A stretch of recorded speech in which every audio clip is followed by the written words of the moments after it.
to the very first, well, definitely not the very first, but Veterans of Video Games launching with its very own branded content specific to our channel. It should be fairly original, should be fun. Expect to see guests, expect to see interaction with the community, expect to see all sorts of fun things. So, once again, this is Veterans in Video Games.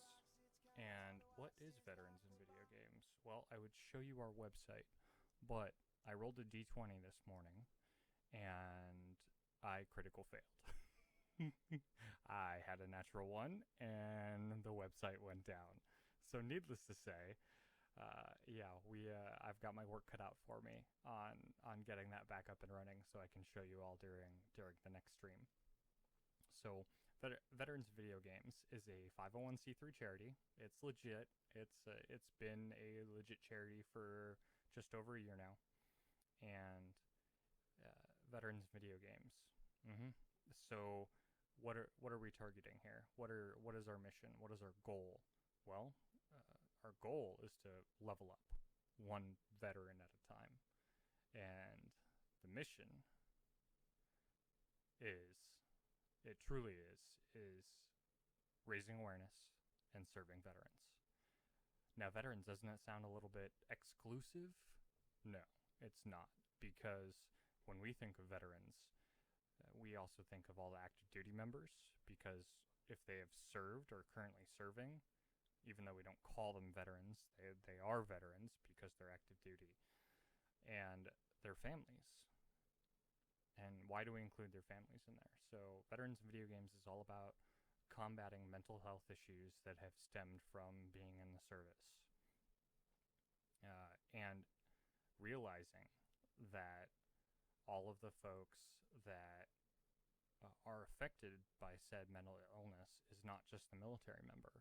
It's not, it could include, say, a child struggling with some form of mental illness that constantly needs help. The active duty member, veteran's dependent that has an issue, or a spouse. Could be any number of things. But when somebody in the family has mental illness, a mental illness, or even several, everybody is living with it. Everybody has to cope with it. There have to be coping mechanisms in place that allow for some form of routine, some form of, I don't want to say normalcy, I want to say something that works, something that allows them to go through day-to-day life with minimal to average. Average is probably the only accurate word that you could use for a situation like that. Excuse me.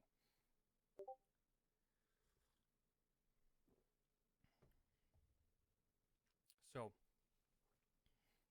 I like my mug. My mug's pretty good. It's got little controllers on it and whatnot. So,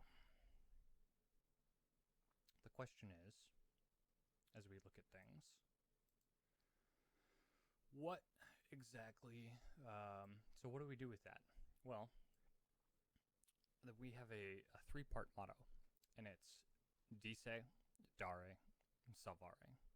And my Latin's pretty rusty, but in terms of pronunciation, but I will say,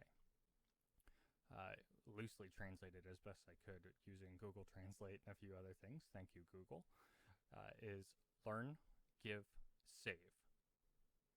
So I in turn, I took that motto with the board of directors, and I transitioned and said, all right, three things. It's pretty simple. All right, so what do those three things look like when they're broken down into a mission, and how is that gonna go on? So let's look at the first one. Let's look at learn. Well, our big thing with veterans and veteran charities, veteran nonprofits, is folks get money all the time. There's so much money flowing around that ends up in the hands of nonprofits, which is fantastic. People love to donate. People love to see good things. The issue that we seem to run into is There's a lot of charities out there that do some amazing work, but also have some very high overhead costs. But Mike, yes. What about Charity Watchdog, GuideStar, to name a few of the nonprofits that monitor, provide summaries, and look at the various nonprofits? Maligrel, hi, how are you? Can I turn up the volume on my mic? Let's see if I can do that just for you. Thank you, Ashley. Let's see. Is that any better? Or maybe I just need to get closer and eat my mic. I always love having people come in and see the chat. I mean, if I have to eat the mic, I'm not going to complain. I was doing all sorts of sound checking and whatnot beforehand, so maybe it was good. Maybe it wasn't. So, here we go. All right. We're going to crank everything on my dials, and we're going to see how that goes. All right, folks. Apologies for the lower sound on the sound check. I was definitely fiddling with it a little bit. So, oh, my bots are already working at doing stuff. That's fun. Okay, good. Sweet. Thank you. All right. Back to talking about learning, and I had just mentioned a point on GuideStar and Charity Watchdog, and getting into some of those, and I'll bring some of those up here in a little bit further. So, what exactly are we talking about? We are talking about the fact that most charities, the ones that get less than $1 million in any sort of intake, don't get evaluated by these organizations. And you got to think, $1 million, that doesn't sound like a lot of money, but for some of the smaller charities that are actually doing a lot of the work, and we'll definitely highlight some of those folks. One immediately comes to mind, if you haven't heard of them, is the organization is Shellback Tech. And Travis, the co-founder, is just a phenomenal human being. I had the opportunity to talk to him a few weeks ago. And he builds PCs for disabled vets and active duty folks that just need a little bit of a helping hand. And he's a small organization. He's an organization basically run by two people, him and his wife. And I don't, when you have a two-person organization, you're going to, and he gets a lot of donations, mind you, but in terms of getting up to the $1 million level, even if your organization is 2, 3, 4, 5 times that size, getting $1 million worth of donations in a year is less than expected, so to speak. I mean, that's not possible. We don't want to say that, and maybe it will be in the future, but yeah, he's certainly not necessarily expecting it, but he he is expecting it. He is. Yeah, he is. Travis is amazing. He's an absolutely wonderful human being. So he wouldn't necessarily be expecting $1 million, but so he wouldn't get evaluated by Charity Watchdog or GuideStar. So an organization like mine, the intent is to vet the other charities, vet the other nonprofits that are helping active duty veterans and their families, and take a look at their financials and see what kind of pass-through they have. And because wouldn't you want to know, if you give $1 to an organization, how much of that dollar is going to benefit the end recipient? If you give $1, well, I would hope that at least, say, 70 cents is going to directly benefit the end user.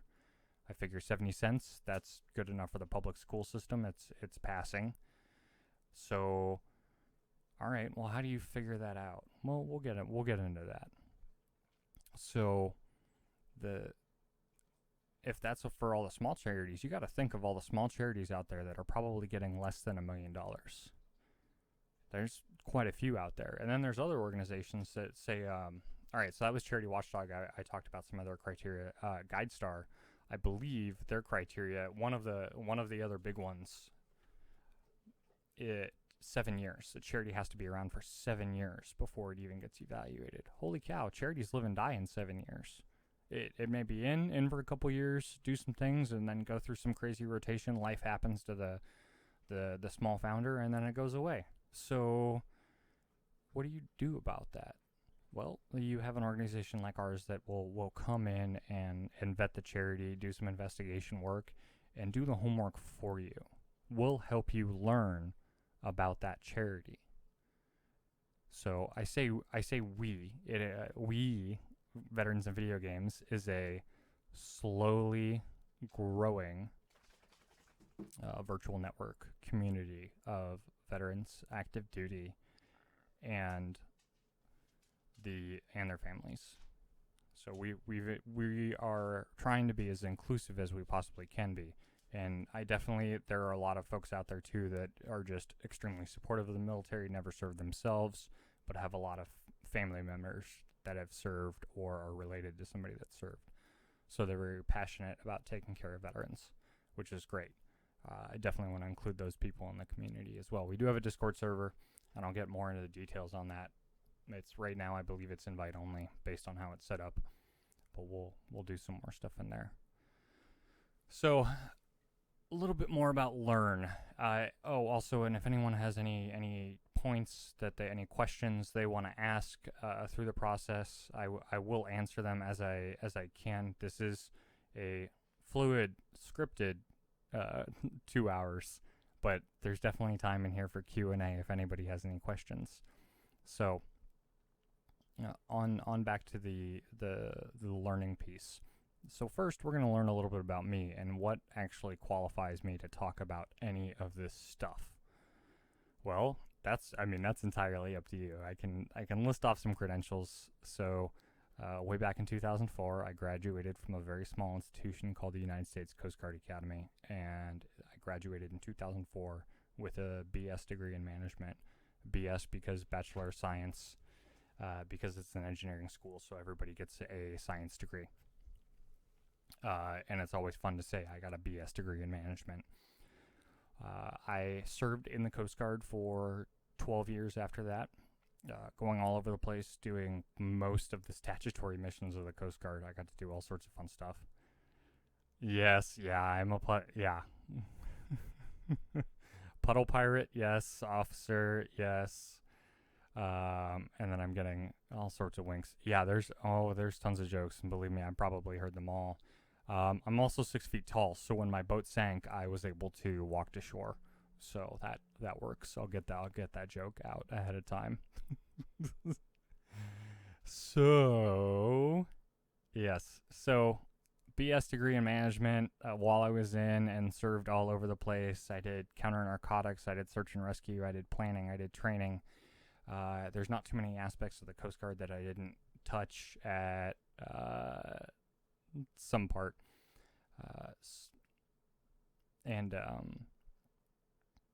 Through that time, I ended up getting a master's degree in human services, basically a counseling degree.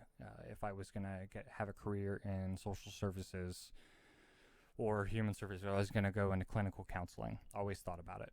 I'd spent the last umpty squat years training soldiers and sailors and counseling, and I enjoyed doing it. I enjoyed helping other folks level up, and it was rewarding. It's very fulfilling helping somebody gain some positive perspective in their lives, because let's be honest, if you're going to change the world, it's not going to be by forcibly trying to get somebody to change. It's to get them to learn a new perspective that they hadn't already learned and internalize it, and they will do the change themselves. So, because that's what it is. Somebody's got to hit rock bottom or top or slideways and make that change themselves based on the things that they see in the world. Something has to happen. Something has to click to make that change. So we want to give that perspective. I want to bring on as many people as I can with a similar vision, and one person changes another, and that person could potentially change too. But it's got to be done one at a time. I don't want the focus to grow beyond its bridges, beyond its capability, because we're definitely focusing on quality over quantity, because one person with the vision is going to do more good than 2, 3, or 4 people with a half a vision. So it's kind of an all-in, and it sounds almost cultish.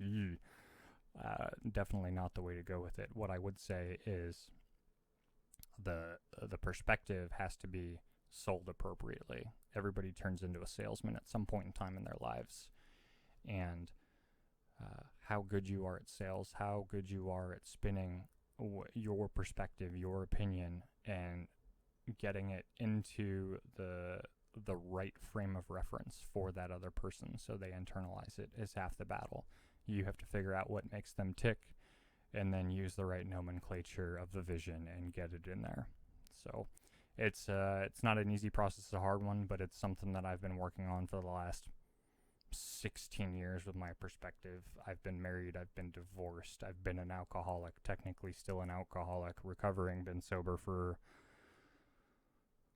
coming up this July, it will be 5 years. So you want to talk about perspective and what I've won and lost and ruined and regained. I can tell you all sorts of mischief and just things that have happened in my life that will provide a little perspective on everyone else's lives. Not to mention all of the soldiers and sailors that I've served with that have also been married, divorced, gone through alcohol problems. There's a certain amount of vicarious living, especially when you're counseling somebody on the good, the bad, and the ugly of life, liberty, and pursuit of happiness. It's just the way of the world. So, over time I realized with all of my issues that I would never be a clinical counselor. So when I got out of the service and I tried my hand at a Fortune 500 company and I failed miserably, I realized that something else needed to be done. I was fairly close to rock bottom. I had to move back in with my parents in my mid-schmerties. And I was there for about 6 months to get back on my feet. And while I was there, the vision for veterans and video games kind of came and coalesced in my head. Sorry for the big words. When I get nervous, I tend to use big words, and I'll stop apologizing right there because nobody wants to hear me apologize.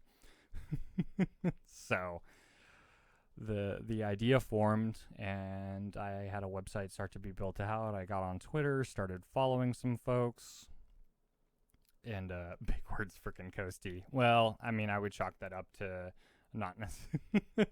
I had a vocabulary before I was educated, so we can blame my dad on that one. See, there we go. Classic stipulation on blaming my parents. Blaming my parents.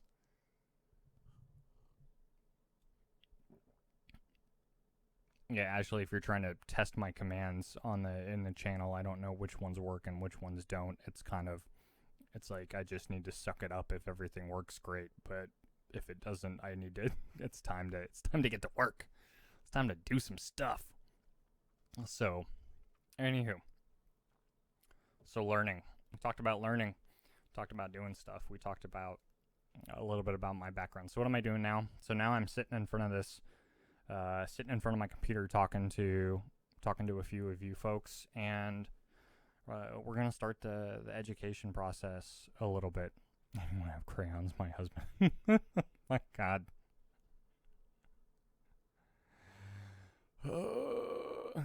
Sad panda. Yeah, you probably do need commands. We'll get commands going. So, planned stream schedule, Monday, Wednesday, Fridays. So, Monday is our learn day, Wednesday is our give day, and Friday is our save day. And each of those respective days this week will get their own separate, unique little intro, just as it's the first episode of that particular one. Just like you see the tag on Twitch is Learn, Season 1, Episode 1. And I fully expect the show to evolve over time to cause some mischief and potentially do some big things. I'd love to see where this can go. I plan on doing it. What are you asking me to explain, Tag? Which part?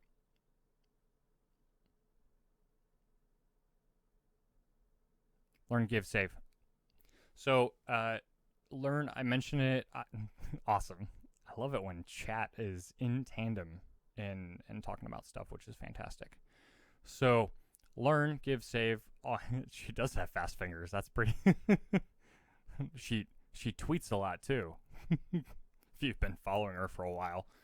So I have a tendency to follow the movers and the shakers in the community, and she happens to be one of them. So learn, give, save, which in Latin is dice, dare, salvare, is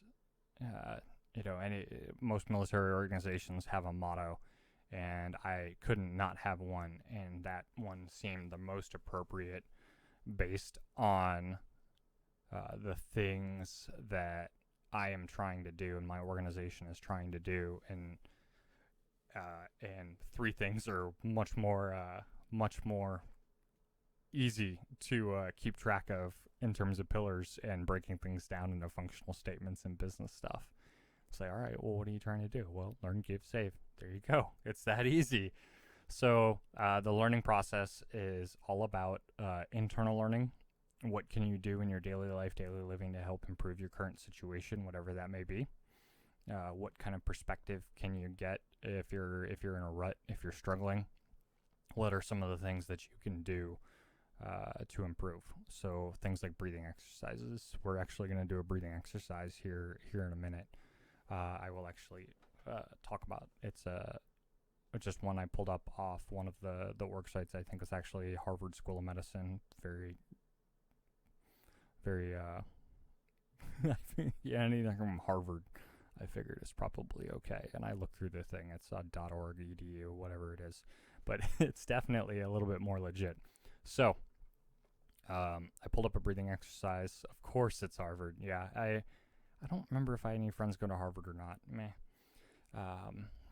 But it's more reputable than I'd rather pull up something from an established school of medicine in the beginning to highlight some of the stuff versus going directly to a unverified blog post. That's the other piece. I definitely want to make sure that when I am attempting to educate folks that I'm providing them legit sources,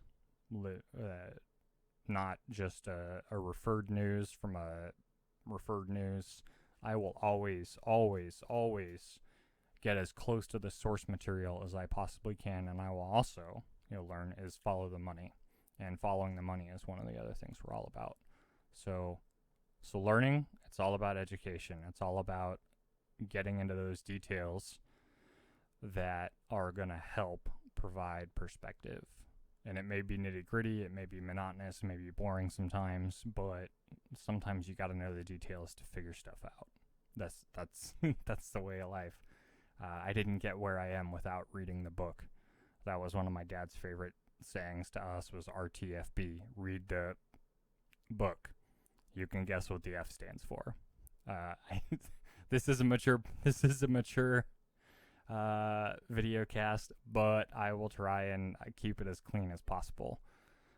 Just because I think if my personal opinion is I feel if I'm going to talk and educate, then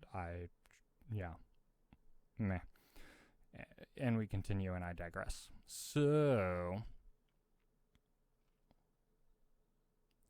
can you post links? I think you can post links. I don't think that's turned off. You can try. Go for it. I mean, there's all sorts of fun stuff.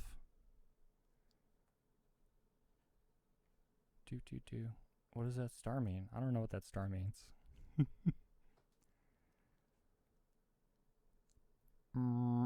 I can always talk to you after the fact if you have time and want to go through stuff. Frankly, I was going to talk to you about potentially modding the channel anyway, if that's a desire of yours. So, hey, surprise! So, you would love to look at financials and understand them to the level that you do. Well, see, that's the thing is that I absolutely want to help people get on my level and beyond. My level of understanding is just by doing. I get to mod another channel. Yeah, she's gonna mod all my channels. That's what happens when you get involved in communities and you want to do stuff. You just mod everybody. So that's only if she wants to. You know, the offer will probably stand for years on end, whether she takes it or not. Anywho, so y'all are making me lose my train of thought. Not really. So, learning internal stuff, learning external stuff. We mentioned the financials is digging in. It's actually a pretty simple process that we'll outline, and as we get further into the learning aspect, I don't know if it'll be next episode or the one after that. It depends on how much material we cover today. We'll do a walkthrough on actually crunching the numbers, which should theoretically only be like a 10-minute process. I really wish I had an app designer and that could just do the math. You like plug in the charity, plug in the expenses, plug in the operating fees, and hey, boom, look at that, a rating and everything. I mean, that would be a fantastic, phenomenal idea. I mean, it's not a phenomenal gaming experience, but it's a phenomenal, hey, let's say charity experience. I'm just dripping with cheese over here. That's stupid dad jokes. So when we talk about the learning, it's always going to be some internal stuff, and then it's always going to be an external thing. It's what can you do in daily living that can help you with your external living. One is how things are affecting you, and the other one is how things that are affecting you that are going to in turn affect others by your behavior. So, yes, and that will definitely that will be the way of the learn segment. The give segment will then come. We'll be highlighting a few of the things. Talk to the guys who run Safe Spaces. They're all veterans. Oh, well, yep. All right, yeah, I need to do more research on them anyway to get up and going on the platform. Good odds is this eventually, before any sort of partnership stuff goes on, and as soon as I get some consistent format, I have the ability to stream simultaneously to Twitch, YouTube, Facebook, pretty much all the channels. I've got a multi-rig. No, why are you apologizing for knowing a lot of people? You know people, I know people, they know people. It's pretty much... It's a very big nepotistic network. Nepotism. But no, that's how things get done. I mean, if there's a will, there's a way, and there's a cause that needs to be fought for, then absolutely, knowing people's kind of the way of doing it. Okay, fair enough, Tag. Yeah, I mean, honestly, I would rather stick to one platform just because it's easier to manage. You're not trying to look at 5 different chat things. I mean, say, for example, right now, I have 2 alternate Twitch accounts that are open right now and also on the channel just so I can look at things because I have so many different pieces that needed an associated email address. Like Patreon's got a separate email, my own personal account, that kind of thing. So, yeah. So we'll see how it goes. I've already been in talks with the nonprofit folks at Twitch, the program director. So that'll happen eventually. Regular content's the priority. I definitely wanted. It's fun, and the fact that I'm starting on May 4th. Everybody gets to use the Force today. It's very exciting. It flows through us. There won't be any of this. Or this. Because you all can see me. So. Oh, without further ado, I think, yeah, we're going to do a breathing exercise. I've been told I've got a face made for radio. So, and a voice to match. So, what we're going to do is pull up the thing. My head's going to shrink. Da, da, da. Look at my shrinking head.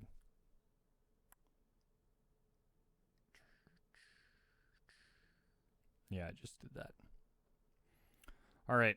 So, all right, it is from Health Harvard. Take a look at that. So, I Googled this in less than 5 seconds. So that's the other thing, is if folks want to find the material and look at things, what I want is the easiest stuff possible, but I want it to be from a good resource. So, arguably, Harvard Health is going to be a pretty solid resource considering how much money goes into their program and the kinds of toys they get to play with. I did want to touch briefly. So you look at this article, and I think it comes through fairly clear. If I need to zoom in, chat, please let me know. But there's some interesting things that I have learned in my own therapeutic treatment over the years. Fight or flight. The stress response piece. There is another option in the fight or flight. It's fight, flight, or freeze.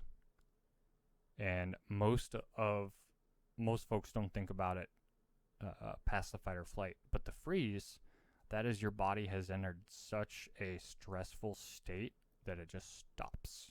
It's just almost a total shutdown.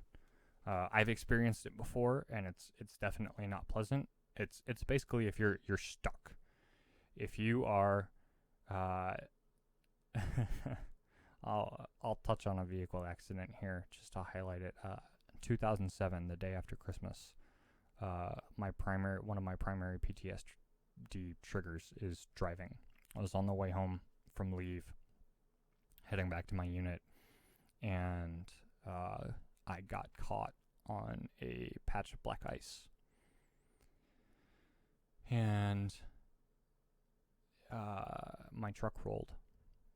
And I was upside down, and I was sliding, and I was tossed around quite a bit, and it sucked. And in that moment, I couldn't do anything. And leading up to the sliding, the attempts to get off the ice, by punching the gas a little bit and then trying the brakes, not working. I mean, even when you do everything safely possible, like putting sandbags in and having studded tires in a snowy area, it doesn't always matter. Sometimes there's just nothing you can do.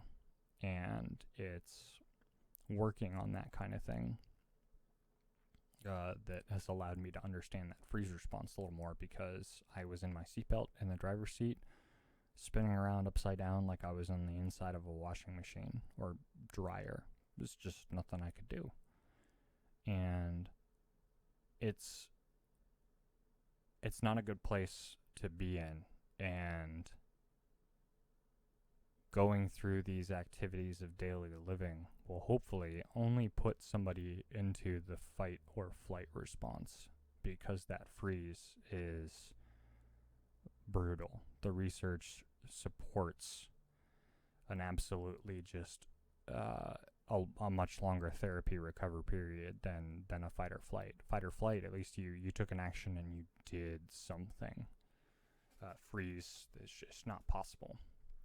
So one of the things that I've worked on, one of the first things that I started when I went into full-time recovery mode and then started working on all of these different projects I got involved in, was breathing. Trying to incorporate breathing on a regular basis, on a regular schedule, to make it part of an automatic response of just when stuff the hackles start to go up and that spidey sense is tingling and something's about to go down, then gotta stop, take a deep breath, and go through the motions of eliminating whatever it is that's causing that backup, that issue, and pushing through to get over it. And frankly, it works. It absolutely works. We can't survive without oxygen. And breathing and having a set standard response built into your automatic system to breathe will work wonders for what you're doing. So if you want to read more on the deep breathing benefits, you're more than welcome to. It pops right up when you search for breathing techniques. Actually, what did I search for? You can see. Science behind breathing to calm down is what I typed in. You don't need to be as wordy as I did. Let me zoom in just because. There we go. So that's what I typed in. That's what it came up with. There's some other good ones. There's another medicine one. But there's all sorts of stuff in here that can come up within less than 10 seconds. I mean, it's great to live in the internet age because the information is so readily available. But even some people then, they still struggle. So why should they struggle with basic living? So, all right. So we're going to do this breathing exercise. And I'm going to talk you through it. And you can see the script right here. If you just want to read it to yourself, you're more than welcome to, or you can follow along with me while I read it, and yeah. So before we get started, I'd like to invite each of you to get comfortable. Move around the room, may change the direction you're facing, if that would help you to feel comfortable. You may choose to close your eyes or keep them open, and find a place in the room to focus. We're about to begin. Any questions? Hi, St. Germany. Hi. All right. I invite you to begin by taking a deep breath and close your eyes. Imagine you are in the most beautiful place in the world.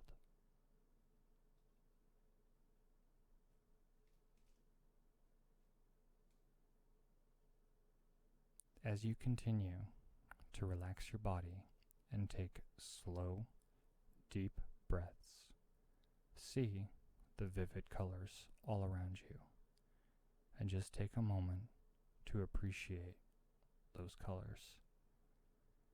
Do you see bright green grass or tall trees? Do you see beautiful pinks, yellows, blues, and the bright flowers? Look up to the sky. What colors do you see? Notice whether you see the sun or the moon. Is it a bright, sunny day or a cool evening with a vibrant sunset? Take it all in as you breathe.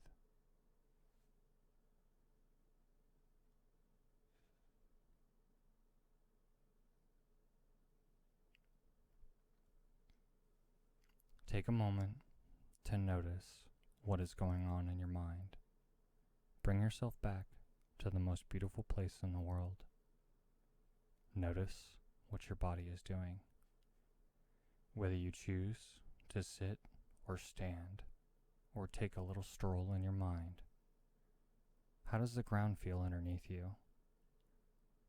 Maybe there's sand between your toes, or you feel the coolness of the forest floor. Perhaps you are wading into a pool of water. Take a moment to breathe.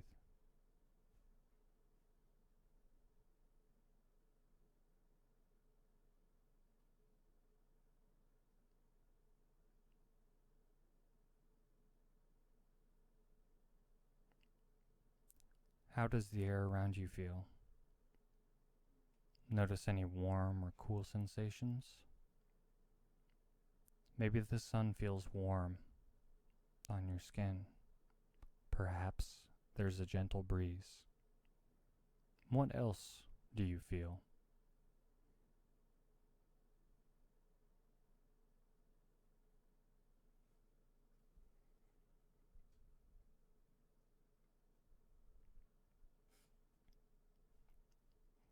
What do you smell? Maybe you smell the saltiness of the ocean, or perhaps you're walking through a field full of sweet aroma of flowers. Are you walking through the forest, musky, just after summer rain? Notice the pleasant aromas and breathe it in.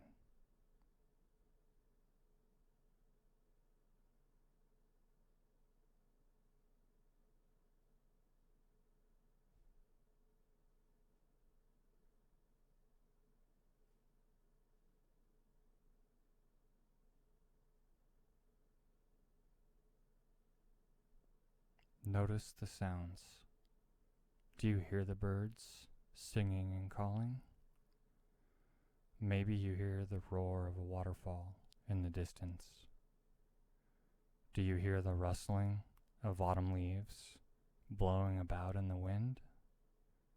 Perhaps you hear the silence of winter as the snow crunches underfoot. What do you hear? Take a breath and soak it in.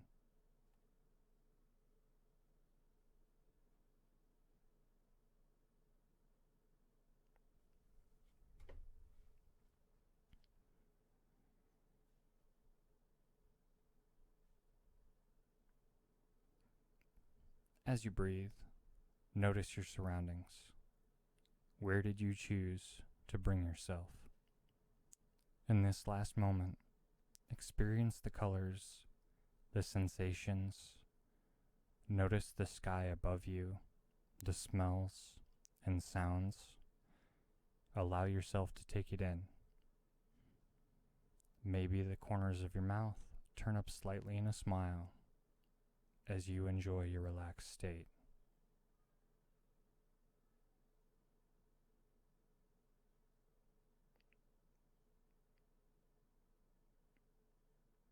As you relax and breathe once more, think about this question. What sensations will you bring back with you as you come back to the present moment? You may begin to wiggle your fingers and toes as you calmly open your eyes and return.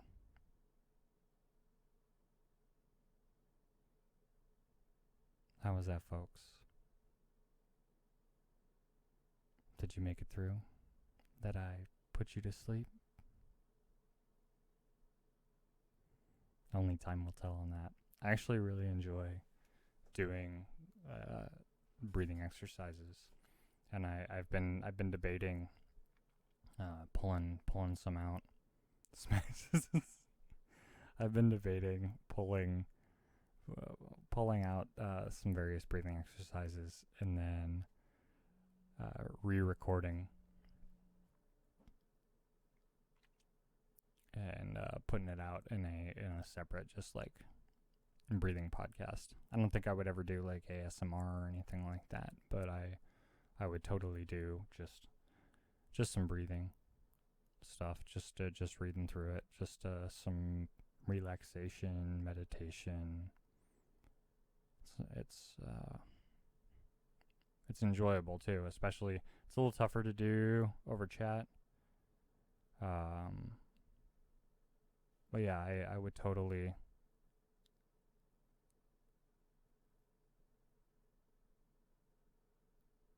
Okay.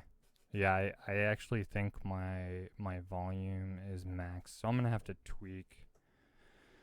Well, hold up. There's one more thing that I can tweak. Dun, dun, dun. Go over, thresholds off, setup. Alright. Jeez. Alrighty then. Blast.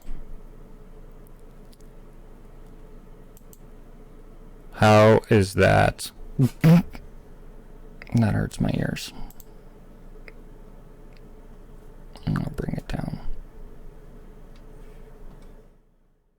There we go. How we doing? Yeah, you can hear the fan. I don't like the fan. That's the problem. How about now? Check, check. A little better?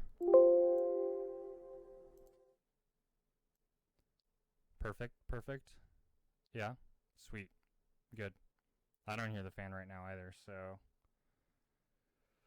Yeah, I've got a Go XLR broadcast mixer thing that is probably a little bit more advanced beyond my technical audio capabilities. So I'm learning as we go. I have my own leveling up to do in this series of this podcast business. So, all right, yeah, I'm totally willing to do more meditation stuff. Honestly, I'd like to incorporate a breathing exercise as the beginning segment of almost every podcast. Probably will. Actually, I think we'll end up doing this again on Wednesday. Maybe not this exact one, but a similar one. This one's a little longer. This one's kind of meant to be a 10-minute thing. But so this one I pulled off American Counseling Association because they're kind of a go-to in the counseling world, and they're legit used. It's a .org site, and I think I don't even know how many counselors I've had that have will refer to this site in terms of resources, things available, and whatnot. So feel free to go check it out. But we'll probably incorporate it as a thing. So this is a internal tool, an internal learning tool that you can find externally to kind of take that step back. Obviously, this is a little longer one. This is one that I would do personally, and I would highly recommend it. If you're going to do one that's this long, put it on tape. I would definitely do it either in the morning, right when you wake up, to center yourself, or do it right before bed for the same reason. This is definitely not the kind of exercise you want to try and do in the middle of the day, unless you absolutely have to and you've got the time to do it. I mean, if you're on a lunch break or that, I guess that would really be the only time if you're able to take a few minutes. I mean, I guess you could do it if you had a bathroom break from work, if you're still working. But, yeah, I think there's some shorter ones out there that focus more on the technical side of the breathing. I didn't want to get technical first time off. I like the imagination routes because they kind of let you take off with it. And the voice, instead of just breathe in, breathe out, will pull you away from any of the negative thinking that may creep back in while your imagination is dealing with the imagery that's being presented. So yeah, so I'll probably, yeah, I mean, you could meditate on the throne, but I don't, yeah, that's kind of my thought to it. It's, I mean, you got to do what you got to do, and some people do their best meditation there, their best thinking. The synopsis fire. All right, I'm gonna tell a sea story, but it's not a sea story. So I was working staff up in Alameda, California, and which is San Francisco Bay Area, for folks that don't know Alameda geography. And yeah, I mean, it's connected to the sea. It's connected. Like, you have to go through some inlets under a couple bridges, and so Coast Guard Islands right there in Alameda, butting up against Oakland. And I was the living marine resource strategic planner for about a year for the entire Pacific. I was that guy, and I was just a boot lieutenant at the time. I had just made O3, and they put me in charge of a very massive region of statistics and reports and whatever. Anyway, I still got to do some cool stuff aside from the paperwork. And I had the opportunity to go to the Google headquarters. And Google headquarters was just absolutely fantastic over in Mountain View, California. And the things, if you've seen the internship, it's pretty similar. The buffet line, free food, all that, like the meditation pods, the little sleep pods. They're all there. They are all there. I got to see all the fun stuff. It was an amazing experience. It was kind of neat. We were working on, it was right when Google Earth came out, and they were going to be doing a incorporating layer. So it was going to be Google Earth and oceans. So they wanted a bunch of the Coast Guard metadata on buoys and wrecks and fisheries stuff, like whale migrating routes, which are huge for the ones that go all over the place. So I was working on that. I was working with them to input data and images with the public affairs folks. So it was real interesting stuff. But I don't even know how we got on this tangent. Yeah, that's what happened. That's what happens when the brain has suffered. Certain things happen. Anyway, sea stories. So there you go. A fun fact about Mike. Everybody's getting my details. That's fine. Whatever. So, yeah, back to the breathing piece. I would definitely... Oh, you want to be a marine biologist? That's legit. Yeah, well, I'm down in San Diego now. So that's, there's all sorts of marine biology, life, oasis, preserve type stuff down here. So, kind of took things for granted being in San Diego, because there's so much stuff. You should have joined the Coast Guard. Yeah, being one of the smaller services, we had our hands in...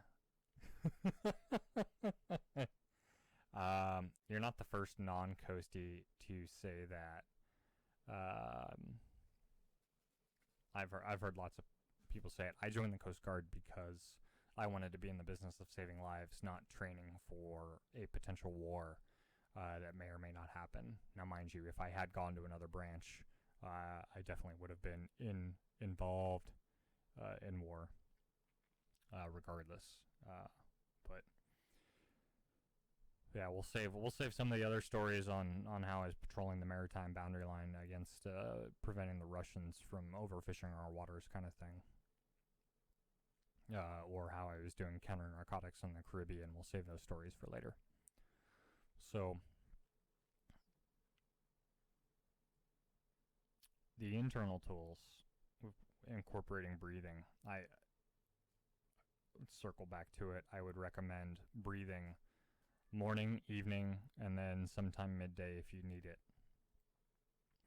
And then if life is really getting you, there's definitely some smaller ones. And I'll work on finding some good smaller ones that I've checked out. And I'll say, and I'll preface and say, there is no such thing as one size fits all. If it's a really big parachute, sure, yeah, it'll fit you, but it's way more than what you need. And it's not going to fit. It'll work. Y'all need to find stuff that works for you, which is always the tough part, because most folks will know when things get close, but there's things that just aren't quite there. So I have no problem helping people find that thing that works for them. That's what we're all about, is helping you find the stuff that works for you. And it takes time. It takes effort. It takes experience. It's not something that's just gonna come with a snap of your fingers. So, but I'll bring some more out. So that was the breathing was the one internal tool I want to focus on today. And I figure probably what we'll end up doing is probably one internal tool, one external tool, to keep it simple. In terms of takeaways, today's takeaway would definitely be the intro segment of everything, and just touching on some of the details. Yeah, absolutely. It's definitely a lot of education and diving deep within yourself. There's a lot of meditation that has to happen, but there's also a lot of in order for me to get into some of that deep dive, it involved a lot of conversation. It involved a lot of perspective that had to come about from someone else's experience, because you may have a lot of life experience. You may have double the life experience of somebody your age. But if it's all pigeonholed in one segment, one sector, one region, you're only going to know about that stuff. You're not going to know about the things that are going on in the rest of the world, other industries. You need that. Perspective is needed. Human beings are meant to be social creatures. And our shared perspective is one of the ways to get through that. I'm a huge fan of the Malcolm Gladwell books. One of his books, probably my favorite, would be Outliers, and he referenced a number of folks living in Pennsylvania, if I recall, talking about how a group of folks that came off the boat, and these two groups of folks. One moved, I'd say, just a little further out to, say, Ohio, and the other one stayed in Pennsylvania. And there were folks that were having issues they were being unhealthy. They were getting high cholesterol issues. All sorts of negative health issues. But they were doing almost the exact same thing. What was happening in Pennsylvania was a very old school mentality of people taking evening walks after dinner and walking by your neighbor's house with the old school front porch, like you would see in the movie Forrest Gump, where they just have a wraparound porch. And folks would sit out. If they weren't going for a walk that evening, they'd sit with a full pitcher of iced tea or lemonade at the end of a hot day, and they see somebody walking by, they invite them up, put them in the rocking chairs right next to them, offer them a glass, and they would just chat. And that is one of those things that is, I would say, slowly, or if not gone, in current society. And it's interesting. Outliers is full of stuff like that. Let's see. So I've got a question. So how do you get us real men veterans to do something like this when we have been taught for so long to not be I'm not going to say that because I won't, especially now that Heather is in chat, and she will just tease me incessantly for saying words. Anyhow, hi Pink Chaos. So long to not be that and just deal with your crap. How do we reach those vets? So, reaching those vets is time and effort, honestly. And it, which is both the worst and best possible answer that you can have for something like that. Case in point, I got an example. Yeah, time, effort, repetition.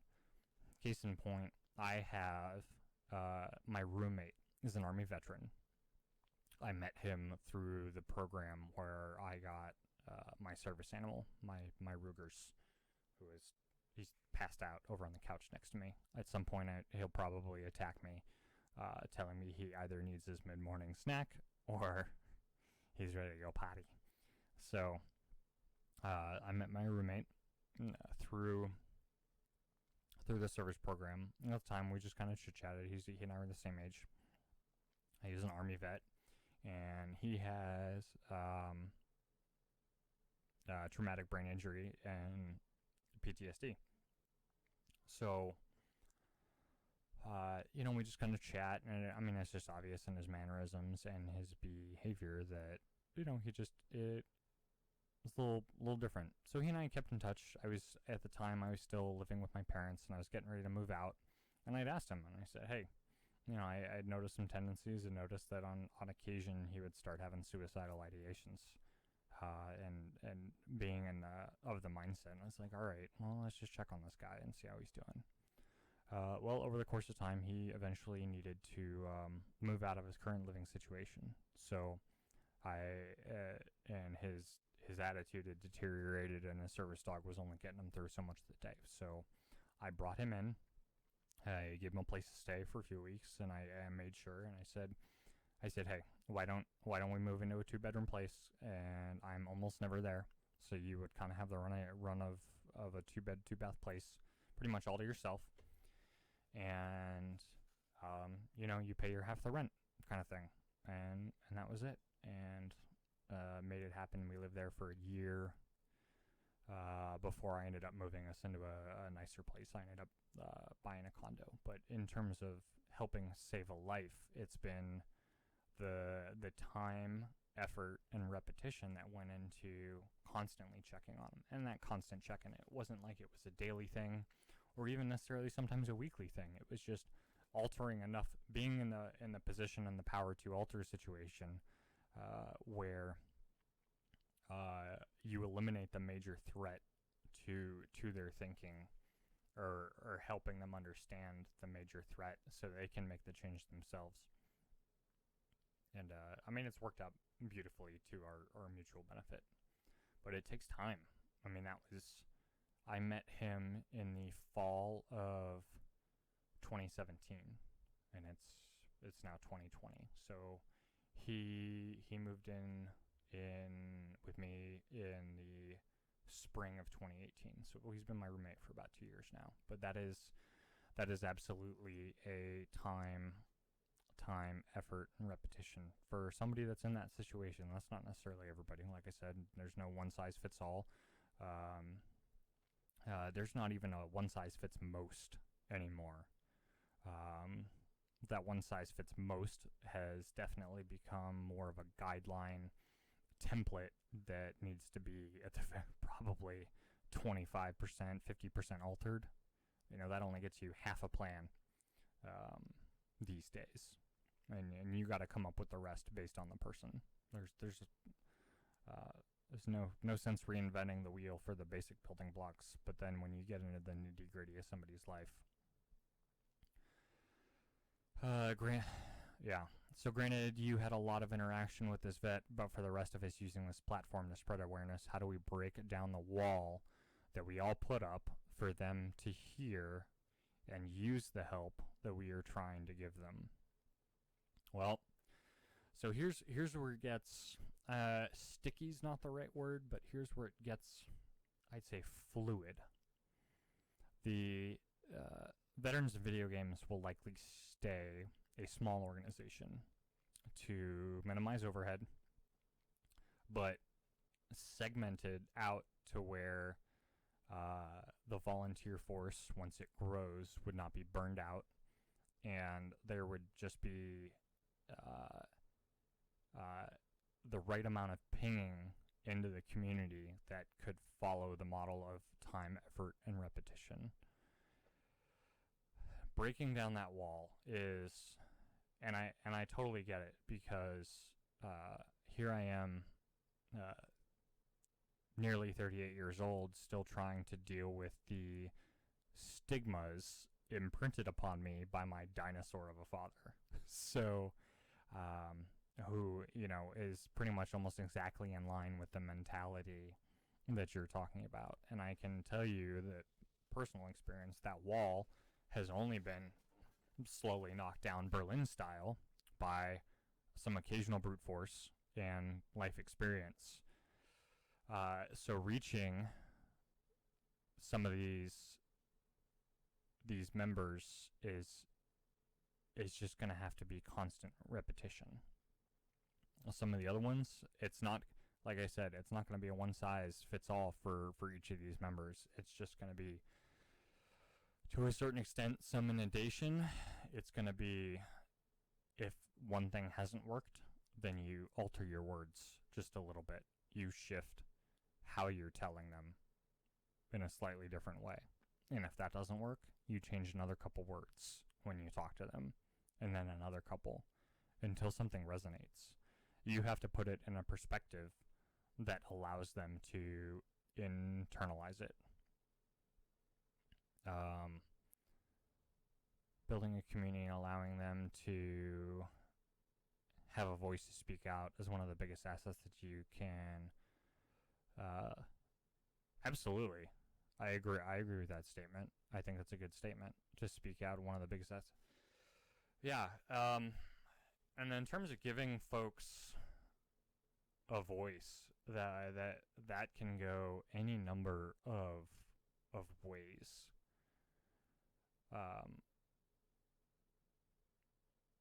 In terms of somebody's got an issue and they bring it forward. I mean, you can theoretically, if you have the time, help them solve that issue. I mean, as much as I would love for veterans in video games to get into the business of saving lives, on a personal level, I know I can't handle that. I did search and rescue, planning operations, and dispatch, and it ate my soul. There are people in this world that can handle that. I am no longer one of them. So,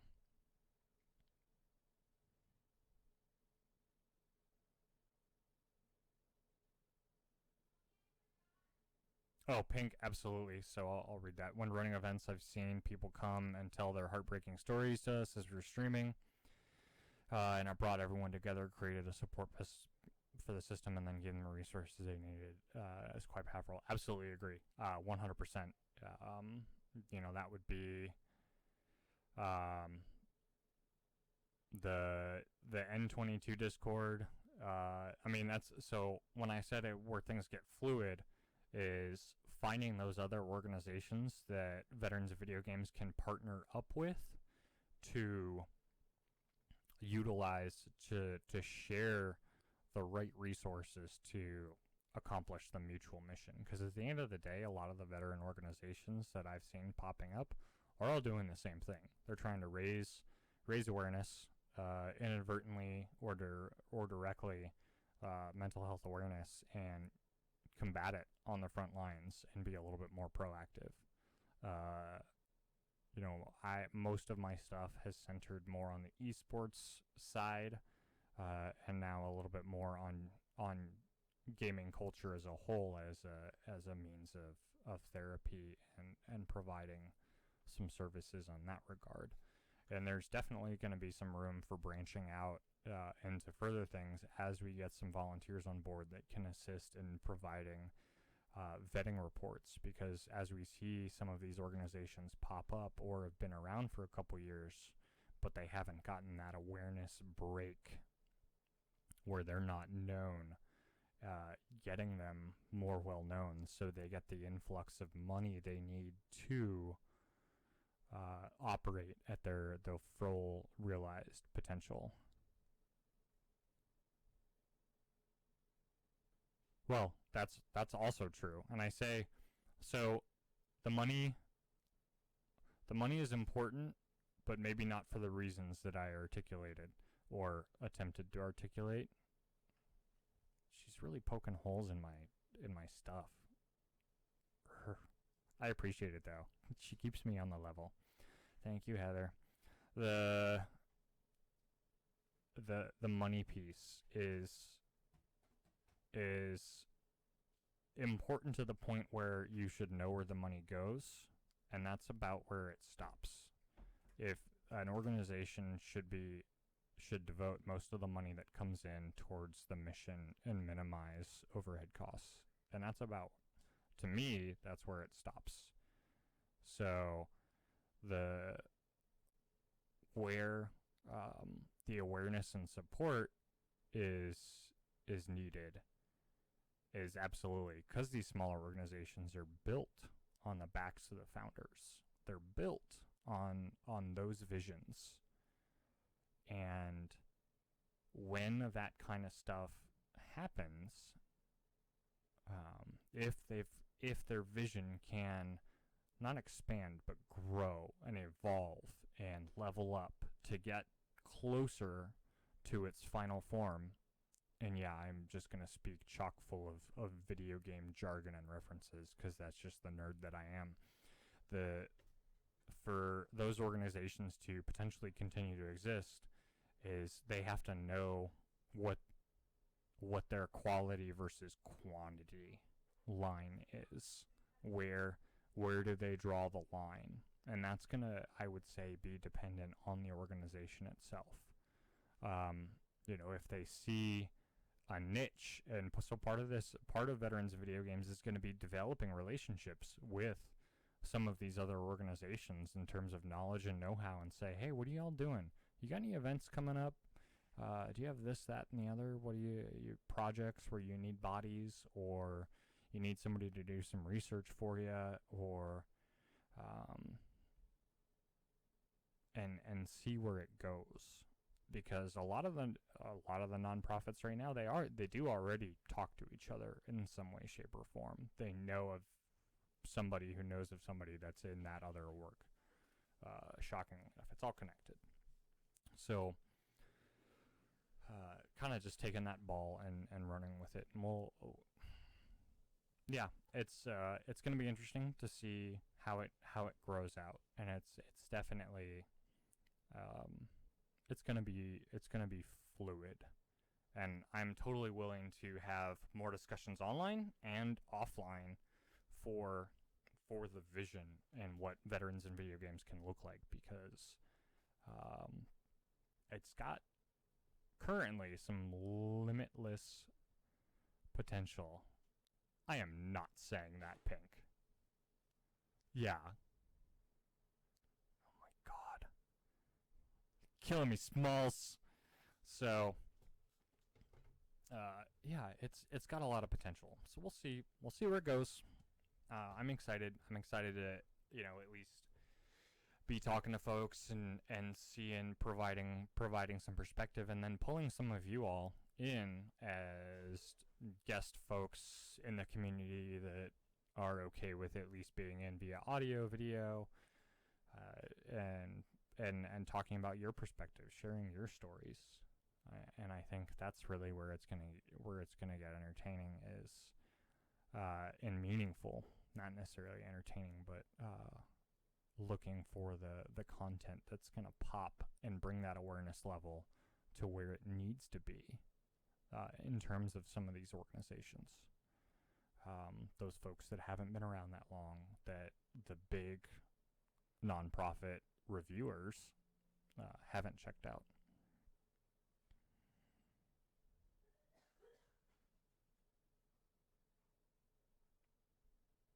Yeah, money is essential to provide therapies, host events, and keep an organization running with promotions and operational costs, but is not the end-all be-all of an org. If overhead costs are more than 25-30% of the revenue, then it's a lost cause in your opinion. And absolutely a valid point, and I've got more stuff to show you in that regard.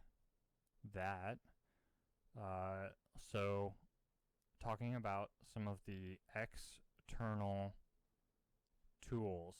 This is Charity Watchdog, who I'm a big fan of because they break it down for even so simple. Mike Karnowski can understand it, which I'm really good at doing research, but then trying to explain it to other people, sometimes it's good, sometimes not so good. So walk with me. I'm going to zoom in some more, a little bit, so it comes up a little more clear. But if you want to follow along and scroll, it's just charitywatch.org. It's one of the two main sites that I use when starting my research, aside from the company's website itself. So just the general fact, what it does, why do you need them? You'll see they highlight it. And I built some of the vision and some of the steps that I'm looking to do off of these sites, because there's a lot of stuff that they're doing right, and I would say they stopped where they did just because I would say probably a capacity reason, more likely than not.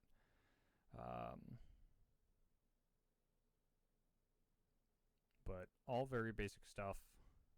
So they're also a quality over quantity.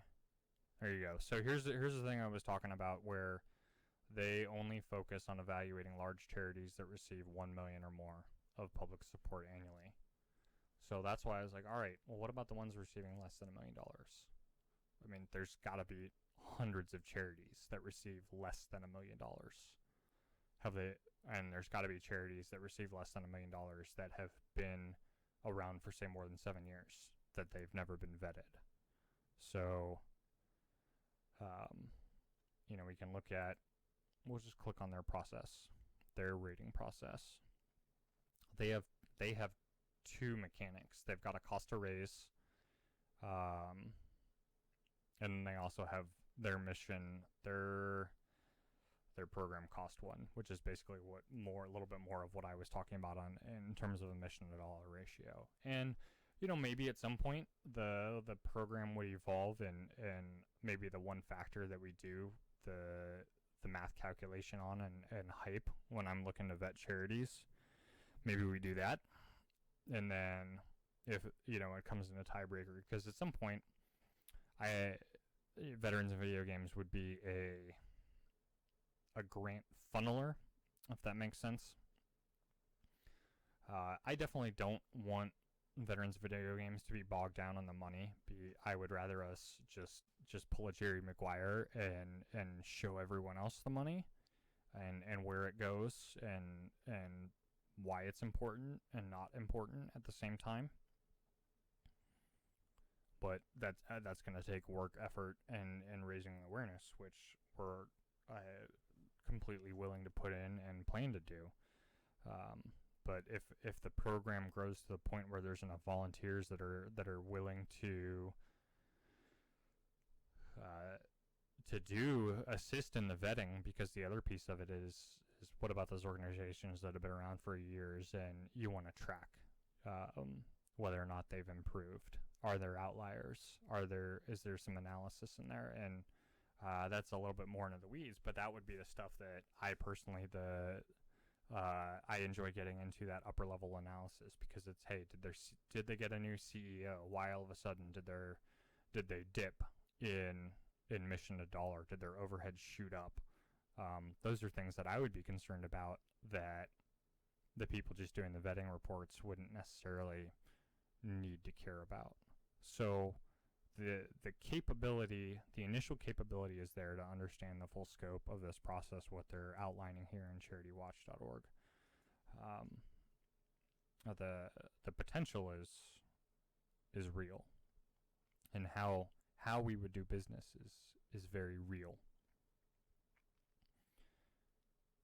And it's exciting. It might be a little monotonous, but the goal would be, you take some of these formulas, and let me scroll down, because they actually outline it really well on this site. I actually like Charity Watch much more than I like GuideStar. GuideStar's pretty good about outlining overall nonprofit type stuff, and I'll shift over real quick briefly. So GuideStar's got some good stuff. They've got one, it's from 2015, but it's still a good publication. Form 990, that's pretty much the ultimate form. It's actually honestly only a couple pages, and when doing the math calculation, there's only a couple specific lines that you would ever have to look at. So it actually makes vetting a charity pretty easy when you go back to the rating process. All right. They use that one as an erroneous comparison. So you got this one. Do you want me to read it out loud, or you got it? You got stuff up, and I hate it when people read PowerPoint slides. Unless it's just to pull off one bullet point. So folks, y'all are smart. If you're smart enough to sign up for a Twitch account, I'm pretty sure you're smart enough to read. So,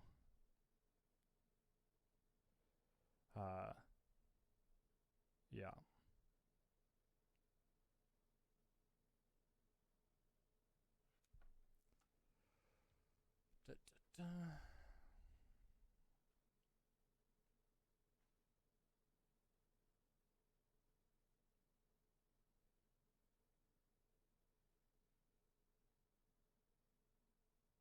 Don't look at my phone. You're good.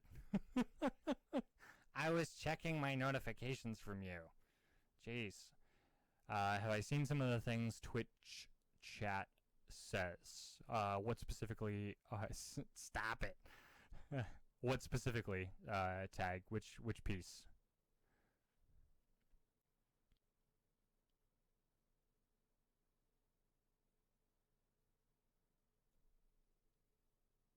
Are you talking about this chat? Or are you talking about the... there's a bunch of comment about if you can get... Oh. It was just an off-the-fly comment. It was a... if you are capable of signing up for a Twitch account and getting online, then you can probably read this website, was my thing. Oh, it was an Alista joke. Okay. All right. That's probably why it went over my head then. You know. Goodness. Anyway, I digress. I try not to refer back to my officer time as much just because nobody needs to know that.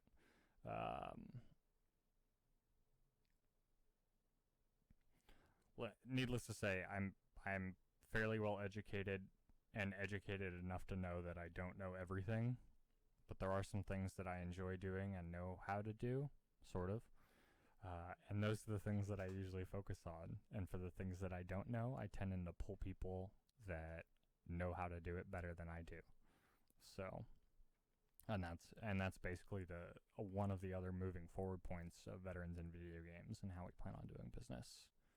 So, I have a PhD in dad jokes. Yeah, I got it summa cum laude from Harvard. Duh. I'm the type of person that should have been an officer. Well, I mean, fair enough. Thank you. I appreciate that immensely. My last boss in the service, smart man, once told me that humility and comment about humility. What is humility but reverence for the truth? So,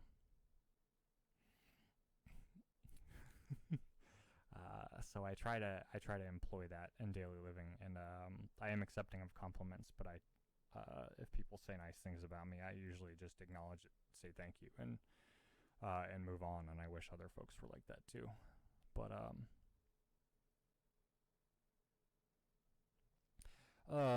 yeah, I did the analytical big picture down. The problem with a lot of big picture type folks is they don't have the technical ability of having come up through a number of different positions. You don't get to the issue with my frame of reference is that I was chasing the fun in my career, and it did not lead to a whole lot of promotion potential, but it helped me gain a lot of life knowledge. And a lot of the knowledge I had beforehand. I grew up in a household where my dad was running his own small business out of the house for about 5 years. And, ooh, that's always fun. Sayscape, look at that. And so my dad was running a small business, and you couldn't help but learn through osmosis because conversations spill out to the dinner table. Grew up in a very old school, traditional family where family dinners were at least 5 nights a week. And dad made a practice of going around the table talking about what we learned in school, what sort of activities, after school sports, all that. And then he and my mom would inadvertently start talking about work and all the money that they were putting in various things. My mom was the office admin, and my dad was, it was his business. So, for a good 10 years, those were dinner conversations. So, and my dad was also a officer in the Navy, in the reserves. And the leadership things that he knew, who had mostly learned from his father, who was also a Navy man. Quite the perspective. Some of it was just surprising at how much he had learned just by living life versus some of the stuff in the officer thing. And I think it just, again, it comes down to what your experience is. What have you pulled in to to garner that experience and that perspective. So, but I think there's definitely a place for all officers, because that's just how the ebb and flow of it is. I mean, you're not going to know what a good officer is without a bad one, vice versa. So there's definitely still got to be a mix, per se. Just like out in the world, you're not going to know what a good person is without an evil one. That's you can get on. I can argue or debate or dissertate, or I don't even think dissertate's a word. I just made that up. It sounded good. Again, when I'm talking about leadership and being a good human being, or how somebody acts, one can, if you're purely speaking from a leadership standpoint and the qualities of a good, not good versus evil, but good as in quality leadership, one could argue that Hitler was a good leader. And you're like, holy crap, how the hell is that possible? And so I'm starting this thing off with a bang, getting super controversial. I typically stay out of the politics, but it's good to understand history. You take a look at Hitler and how charismatic he was for the German people. And regardless of the atrocities that he committed and he ordered people to commit, look at how his following and his ability to inspire and get things done, and just his overall poise and speaking and how he carried himself. Those qualities, if they were transitioned into somebody of, all right, switch to good versus evil, as in light and dark, the balance, you will get a fantastic leader. I mean, you'll get full-on Captain America. I mean, let's be honest. And who doesn't love Captain America, for crying out loud? I mean, he's the man. So, yeah, it's insane how he had people follow him doing some of the most evil things, and not all of his people were evil, and they just did evil things, and guests didn't know. Makes me sound like a Nazi sympathizer. No, that doesn't make you sound like a Nazi sympathizer. Part of people following movements is yeah, you don't have to worry about that. Part of people following movements is when quote unquote bad things happen to others due to people following that movement. There's a piece, a slice of the perspective involving they just don't know anything different. As you say, they're not bad people. They just don't know another way to live. They have lived in, say, a bubble where they don't know anything about the outside world. And that's a lot of what he did as a leader, was making sure that the communications were limited. Very, very similar to how North Korea is. That was censorship back in the 30s and 40s. That was some of the early censorship. I'd say it's part of the critical thinking. Being aware that someone has a charm about them that people follow blindly is part of being awake and a free thinker. You're woke. Yeah, so, well, the other thing is free thinking. I can go on for a little while about that. The thing with free thinking is you have to be aware of the free thinking. That it's even possible. You have to know that it's original thought and it's not conditioned. So much conditioning happens in our early formative years. You get the conditioning from your family, from your friends, from your siblings. The early years is you take so much on.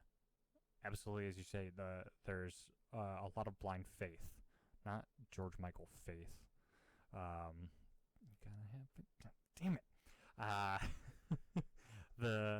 the blind faith or blind following is the ability to question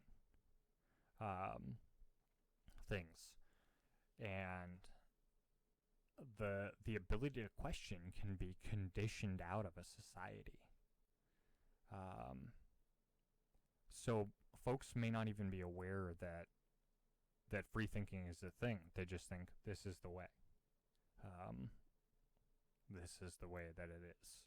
Yeah, and I totally went into Mandalorian on that. Also, when you have a truly narcissistic and or sociopathic person, you have to remember that they're usually charismatic and manipulative. So it is relatively easy for them to convince others that they are doing what is right, or they have fear that they will disappoint the leader, so they do what they want regardless of personal belief systems. Yeah, absolutely. The fear part is a very real aspect of it, and I would say that also the fear piece is also a conditioning aspect.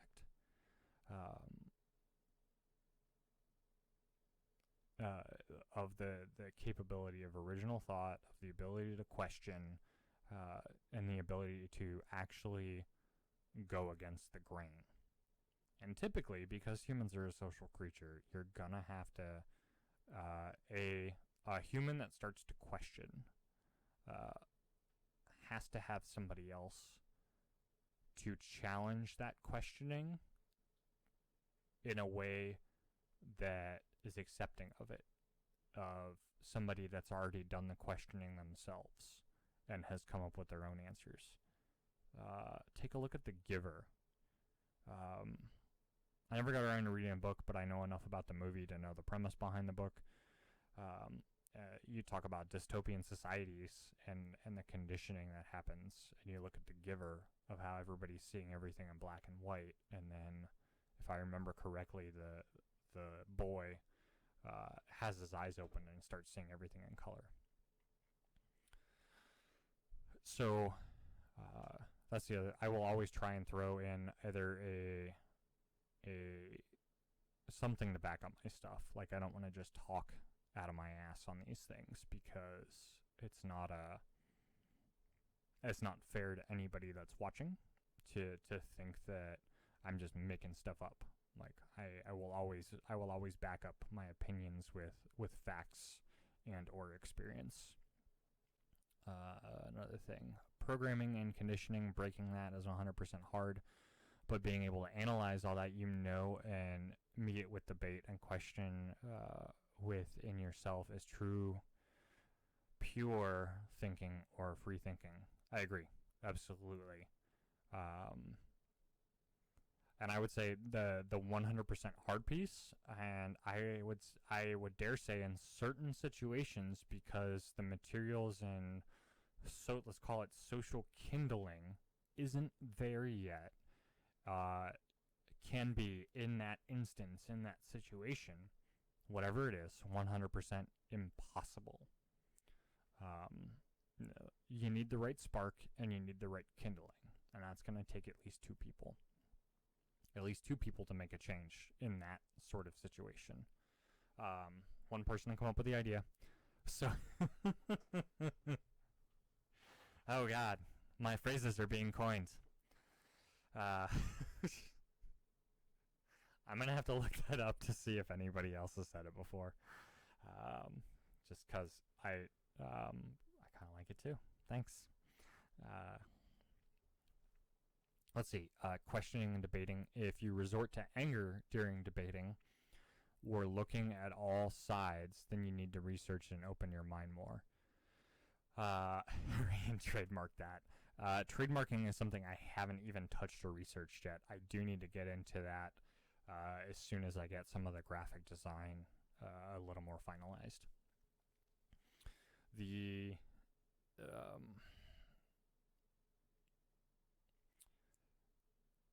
Anytime there is a question or debate or disagreement or argument, that's all just nomenclature. That's all a bunch of words meaning the exact same thing.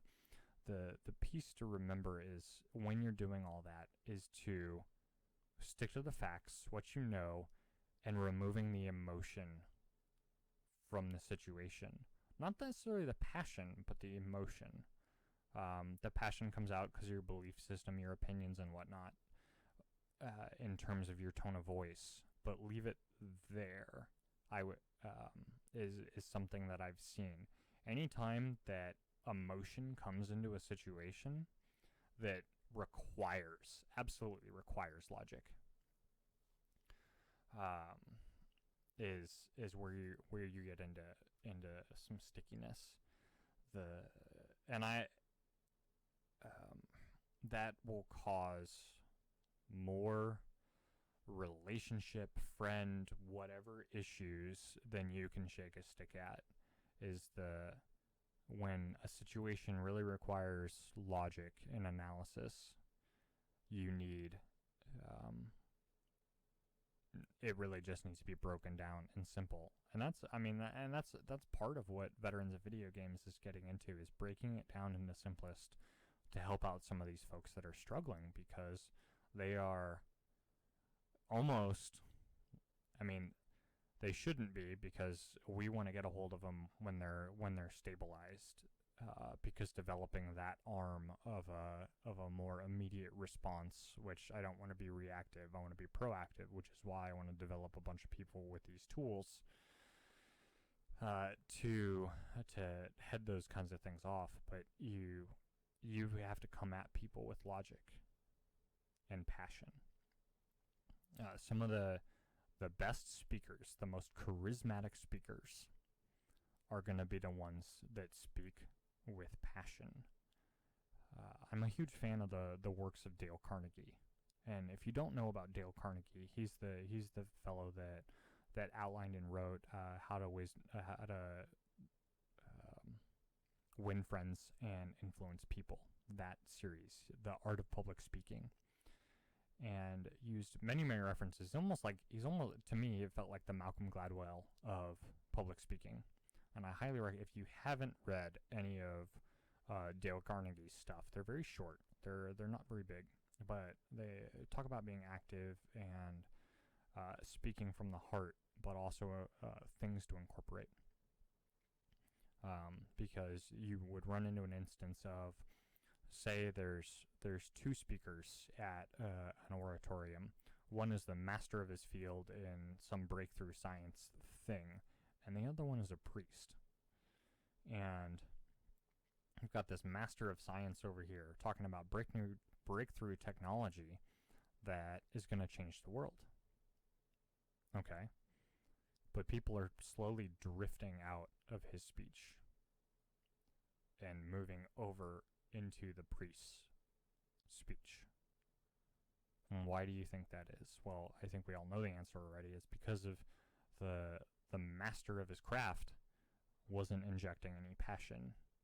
He wasn't injecting any belief of what he was doing was right, or it was just, this is our new technology.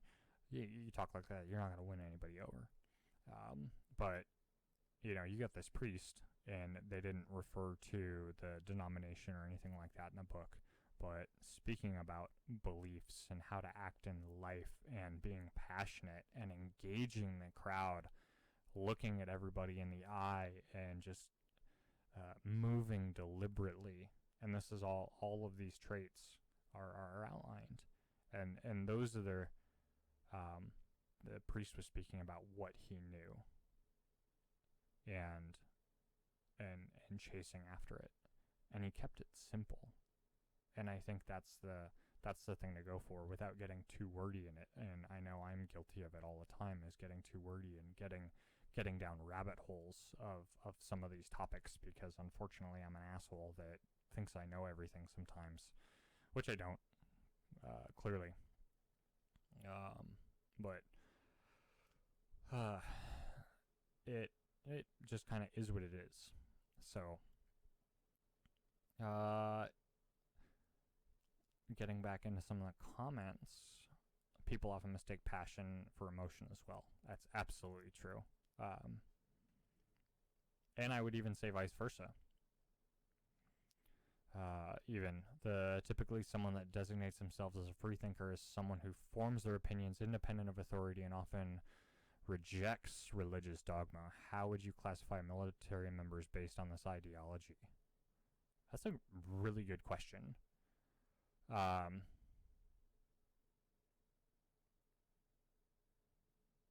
I would also say that a free thinker wouldn't designate themselves as anything. Just to jab you a little bit there back. A free thinker doesn't need that designation.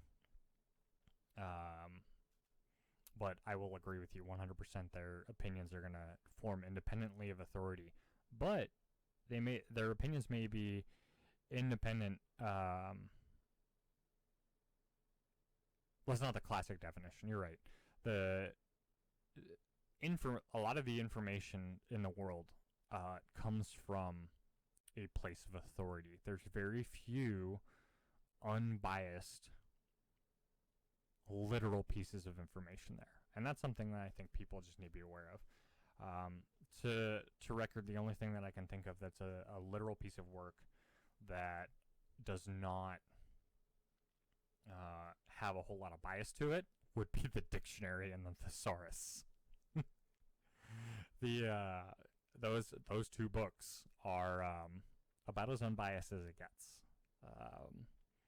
Those pieces of information are from people that have been in the word business for years and years and years. So by that experience, they are positions of authority, but they're not, say, government. The saying that history is always written by the victors, but there's more sides to the story.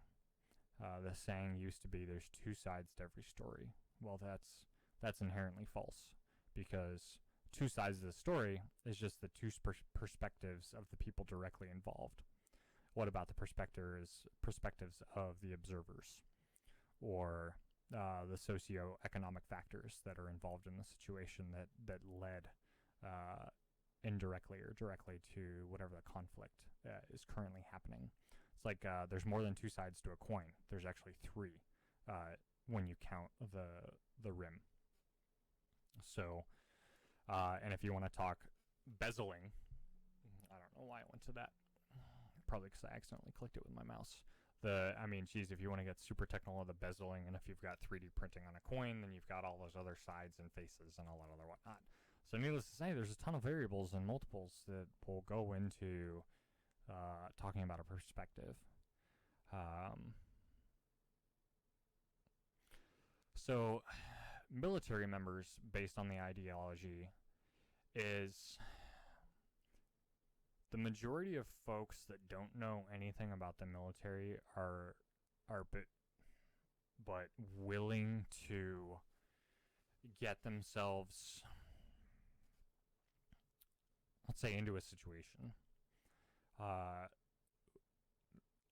Generally have to be classified by their background and their upbringing, because that is where their formation of opinions and conditioned thinking, if they're not a free thinker, even if they are a free thinker, I firmly believe even a free thinker still operates under some set of conditioning and even self-conditioning that has occurred. A number of actions that they have repeated because either nobody's put them in check, or they haven't had the life experience to alter it. That's where you get it. In a social scenario, that's how you get pedophiles, rapists. Those folks are free thinkers that haven't been checked because they think their behavior is okay. So that's the radical side of it. They lived in a background or society where they weren't in check, and their thinking about how they carried about their daily lives wasn't checked. So in the military members that are a little bit more on the independent free thinking side, Part of it, I would say the answer would be it depends in terms of their classification. It depends on their level of experience. It depends on their background.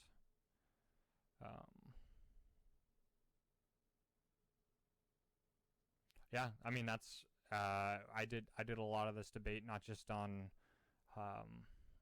not just when I was going on for my master's as well, but it's amazing the kinds of philosophical discussions you start getting into during the midwatch in the middle of the Bering Sea, and you're waiting for Russians to show up on the maritime boundary line, and there's none there.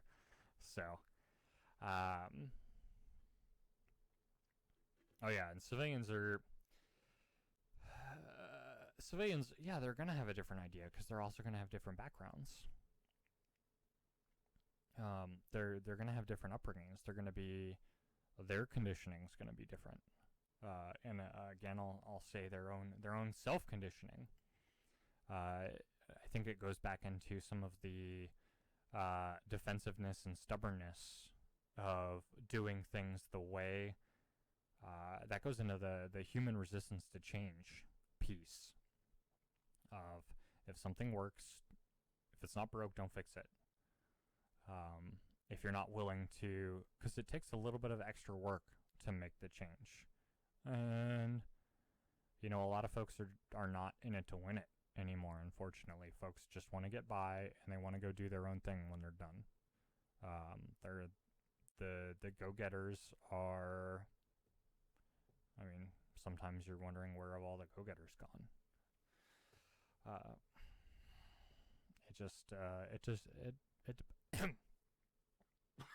It depends.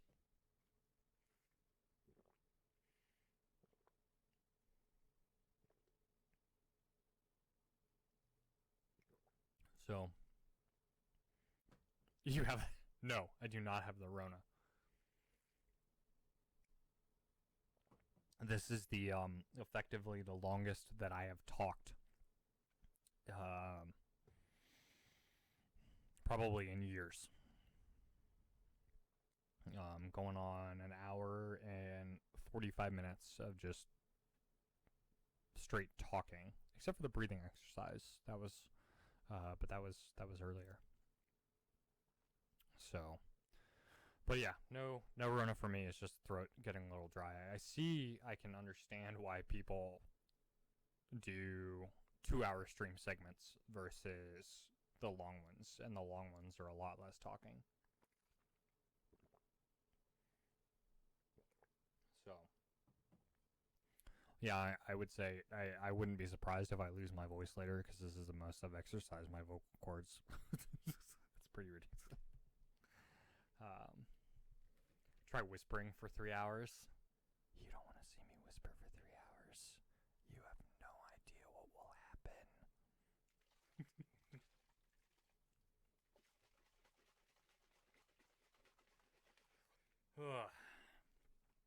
So, I don't know why, but it strains them even more.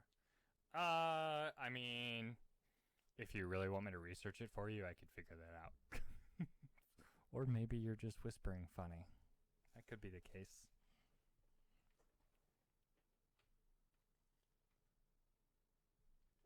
Alright.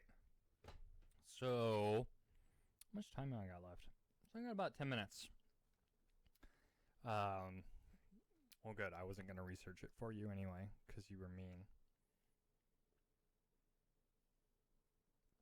No, actually, I would.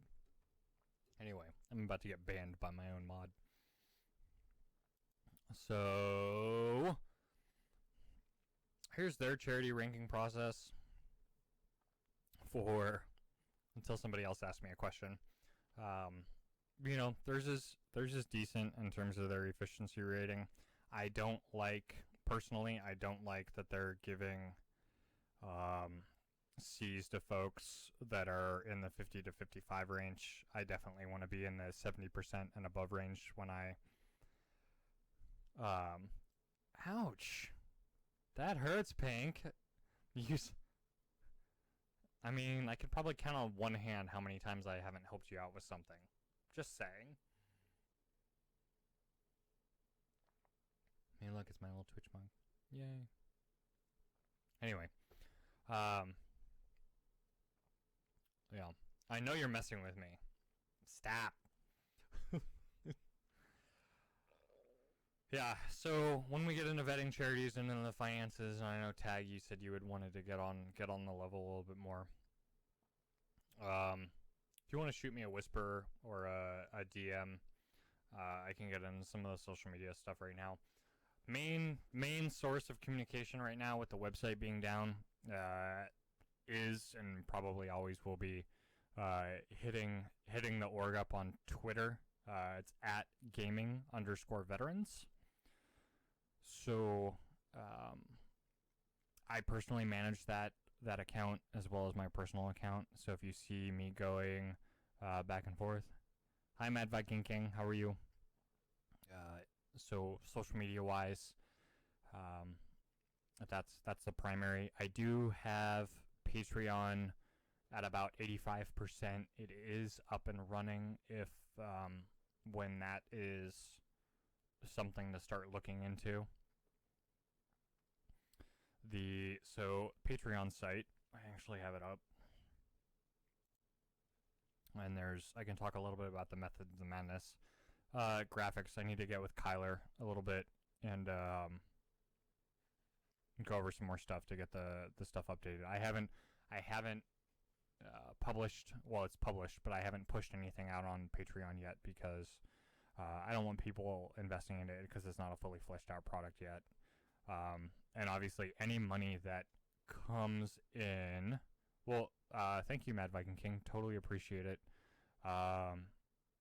Yeah, we this is Veterans Video Games. We're a 501c3 charity that is all about serving veterans and raising awareness for the mental health arena, the veterans in active duty and their families that are struggling, living, and coping with PTSD and TBI and other mental health issues, and combating that primarily through video game culture, and helping give folks a helping hand level up, what you call it, in whatever way we can. We also are looking to, and have done a little bit of it, vetting other nonprofits that don't fall under GuideStar or Charity Watchdog guidelines. So we do some charity vetting. Typically we'll do that on request. Oh, you're a vet? Awesome. Well, thank you for your service. And we plan on vetting some of the other charities. So there's just a little more streamlining that's going to happen on the back end. So you'll see some improvements happening over time, which should be really nice. Once we start advertising on Patreon. So the Patreon one at Gaming Veterans wasn't taken, or so patreon.com/veterans of video games for the Patreon stuff. The part of making the community a little bit more, I haven't published the Discord link, Pink. You do have the ability to post the link. Board members have full access to the Discord. So you, if you are able to go in there and pull the link and want to post it, you are more than welcome to. I don't have an issue with that at all. So the Discord server is mostly fleshed out, as some of the pillars for Learn, Give, Save are a little more built out. We'll see some things, see a little bit more growth in there. I'm still vetting some of the streamers. If anybody already does follow Gaming Veterans on Twitter, there was a post that went out about a week and a half ago, and just soliciting for streamers that view the positive message that we're trying to send out, and the inclusiveness and everything else that we're trying to accomplish in the active duty veteran communities. And I mean, frankly, the world. I mean, we're trying to change the world here one perspective at a time. So trying to make it better. And so we're going to eat that elephant one bite at a time. Sometimes going to have to put a little sauce on it, make some jerky out of it. It's going to be tough at times, but it's going to be really rewarding. That's the plan.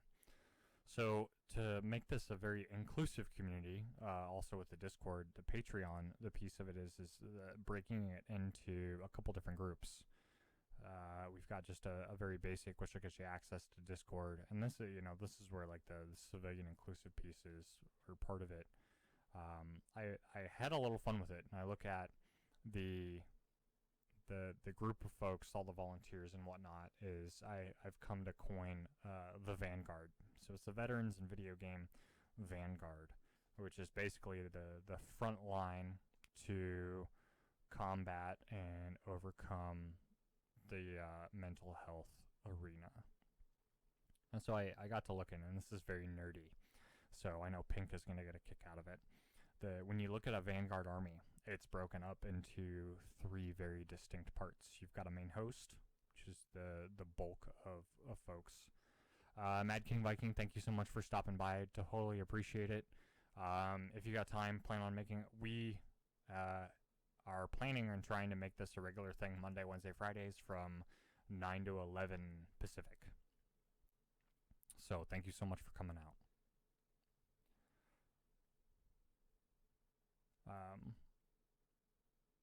Going back, just describing Patreon a little bit. You got the main host, which is just the majority of the army of the folks. The idea behind the different pieces is each one will be inclusive of different aspects of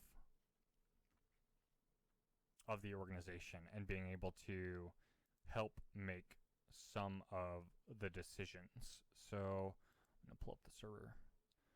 Say, for example, go into my forces, 4 riders. So I haven't edited that yet. Main host, work party. All right. So the idea behind the main host is helping, say, vote on some of meat and potatoes of what goes on a day-to-day basis in terms of, hey, what charities are being looked at? Does stuff still need to be done? It's part of a way of recruiting volunteers and then incorporating them into some of the decision-making process. And you look at the 4 riders, it definitely gets into the 4 riders. I'm excited about that because they're going to help us remove some of the decision-making process off my plate, off the board members' plate for which charities and what order are going to be vetted. I mean, I know which charities are going to be vetted because it's obvious. I can run a search on all the veteran charities out there and just start ticking them off as, vetted, not vetted. Somebody else has vetted it. It's over $1 million criteria, et cetera. So, coming down to, all right, now we've got a list of a couple dozen, and all right, these first 4, which one's going to get vetted first, kind of thing. Or somebody's got a special request. Say, hey, go vet this charity for us. Say, okay, great, it's on our list. We'll bump it to the list. So that kind of thing. So if anybody that wants to join the 4 riders, will help do that. Work party, similar kind of thing. What did I say they're going to do? Work party members are going to have a say in additional measures you need to be taking business. So it's kind of like a suggestions thing. It's how can we improve Discord? How can we improve chat? Can we add some commands here and there? Kind of thing. So each, and not to say people couldn't make suggestions otherwise, but each aspect will have a unique perk, but that's why they would all be the same price. And then for each tier, there's going to be 3 people, I think is what I'm going to do, that would kind of oversee it and be kind of like a go-to if they want, because I envision anybody that's going to donate that amount of money might want to be more involved. Now, mind you, these would all be volunteers. There's no, I'm not expecting them to actually necessarily participate, but they have the ability to if they want to. So, Masters of Artillery, say, oversee the work party. There's going to be 4 rider leaders or scouts, and then 3 main hosts. So you'll have 3 of the 50s, and I think I'm going to do 100 as like the general of the Vanguard or something like that. And then if there's any, I see every now and again Patreon does special requests. If anybody does General Army, I think they would become like a de facto honorary board member if they decided to stay on that tier for a full quarter. They would have to do it for a full quarter to be invited to the next board meeting, because I'm supposed to do board meetings quarterly. So I figured that'd be a fun way to do some community inclusiveness and keep it all on the level, because half the time I see a lot of nonprofits that don't have a lot of community involvement, and there's no checks and balances. And I'm a firm believer that, especially with some of my wild ideas that pop up, people need to keep me in check. That's why I have people like Pink, who does a good job challenging me and teasing me and keeping me on the level. And then if all goes well, we'll bring on some more volunteers here in the coming weeks in the streamer brigade, as we bring on more future members of the Vanguard. And believe it or not, that took us to the first full 2 hours of programming. This was fun. Holy cow, this was a lot of fun. I enjoyed it. Thank you so much for coming out and supporting us today. It's really appreciated. Hopefully, even though hope by itself is a terrible strategy, hopefully you all enjoyed what you saw here. It's going to be more of the same and different, between some of the things that are going to happen. We'll get a little bit more into the nitty gritty on learning on the next segment of Learn next Monday.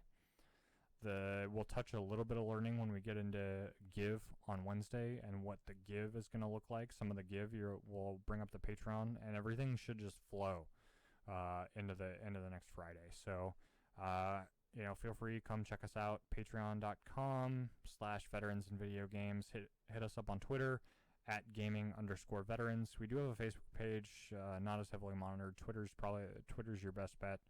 Once I can debug the website, you'll see that back up and running. That's just veteransofvideogames.com.